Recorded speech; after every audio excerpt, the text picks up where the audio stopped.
Yeah, it's pan it's forever, playing conscious music for generation to yard. The police are keeping a close watch on sections of Olympic Gardens in St. Andrew, where reggae icon and member of the popular Mighty Diamonds, Tabby Shaw, was shot and killed. Did you know the legendary frontman of the Mighty Diamonds met a tragic end just steps from his home? Tabby Shaw, whose voice defined reggae for decades, was taken too soon in a senseless act of violence. But what really happened that night? And why did his death spark a wave of grief and outrage across Jamaica? This is the shocking, untold story of Tabby Shaw, his rise to fame, his heartbreaking death, and the legacy he left behind. You won't believe how violence silenced one of reggae's greatest voices. The reggae community endured a profound tragedy on March 30th, 2022, when the world learned of the passing of Tabby Shaw, the legendary frontman of the Mighty Diamonds. His departure, however, was not due to natural causes, but was a result of a violent act, an especially painful irony for an artist whose voice had long carried messages of love and unity. Just days later, another devastating blow struck as his longtime bandmate, Fitzroy Bunny Simpson, also passed away following a prolonged illness. The loss of two core members in such a brief period left the music world in mourning, as fans and industry figures struggled to grasp the reality that the Mighty Diamonds, a group that had defined reggae for decades, would never be the same again. Shaw's journey was inseparable from the roots of reggae itself.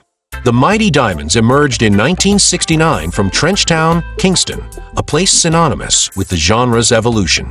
Alongside Bunny Simpson and Lloyd Judge Ferguson, Tabby Shaw became a cornerstone of reggae's golden era, collaborating with iconic producers such as Lee Scratch, Perry, and Bunny Lee. The group's breakthrough came in 1976 with the release of Right Time under Virgin Records, an album now regarded as one of the finest reggae recordings ever produced. Their harmonious vocals, complemented by the legendary Sly and Robbie, delivered songs that spoke of resilience, hardship, and the lived experiences of Jamaicans. The Mighty Diamonds were more than musicians. They were narrators of struggle, hope, and cultural identity. Despite his international acclaim, Tabby Shaw remained deeply connected to his community. He chose to live in McKinley Crescent, St. Andrew, the same neighborhood where he'd spent much of his life, rather than relocating to a more affluent area. His commitment to his roots, however, placed him in harm's way. Reports suggest that his tragic end was tied to a conflict involving his son, Jamali Shaw, a prominent figure in gang-related activities. With Jamali behind bars, retribution fell upon his father, a grim reflection of the deep-seated violence that continues to plague Kingston's inner-city neighborhoods. On the night of his passing, Tabby was not engaged in any dispute. He was simply standing among friends near his home, a place that should have provided safety. However, his life was cruelly taken in a drive-by ambush, an act of senseless violence that also claimed the life of his brother-in-law, Owen Beckford, and left others wounded. The news sent shockwaves across Jamaica, reigniting discussions about community violence and the unrelenting cycle that often claims innocent lives. Those who knew Tabby Shaw personally described him as a man of peace, his gentle nature mirrored in the soulful melodies that defined the Mighty Diamonds. Music industry veterans, including renowned producer Gussie Clarke, mourn not just the loss of an artist, but of a cultural icon whose contributions to reggae were immeasurable. Clarke emphasized that the impact of Tabby's passing extended beyond music, marking a significant loss for Jamaica's cultural heritage. The Mighty Diamonds had inspired generations of reggae artists, their legacy interwoven with the very fabric of the genre. As if the grief was not already unbearable, the mourning deepened further when, on April 1st, Bunny Simpson also passed away. After suffering a stroke in 2015, Bunny had been unable to perform with the group for years, but his influence remained vital. His passing, though not violent, compounded the collective sorrow of fans worldwide, leaving Lloyd Judge Ferguson as the only surviving member of the legendary trio. With their signature harmonies now reduced to a lone voice, Ferguson faced an uncertain future for the Mighty Diamonds, a group that had always been about unity, now left with a void that could never truly be filled. Former manager Copeland Forbes found himself grappling with the shocking reality of what had transpired. Reflecting on the band's early days, he recalled their groundbreaking journey, taking reggae to uncharted territories, expanding its global influence, and breaking barriers for the genre. The Mighty Diamonds were among the first reggae groups to transition from intimate club performances to commanding major concert halls, proving that reggae belonged on the world's biggest stages. Forbes vividly remembered their experience at the Rating Festival in the UK, where an audience anticipating punk rock initially met them with hostility. However, their energy, charisma, and undeniable musical prowess won the crowd over, demonstrating the universal appeal of reggae's rhythm and message. For reggae enthusiasts, the passing of Tabby Shaw and Bunny Simpson underscored the fragile nature of life and the persistent challenges of violence in Jamaica. Some questioned whether Tabby should have relocated to a more secure environment rather than remaining in a community fraught with crime. However, reggae veteran Tony Rebel dismissed this notion, arguing that no place was entirely free from danger.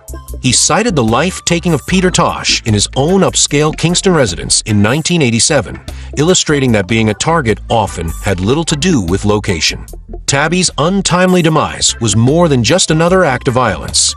It was a stark reminder of the complex intersections between music, fame, and the harsh realities of life in Jamaica's urban landscapes.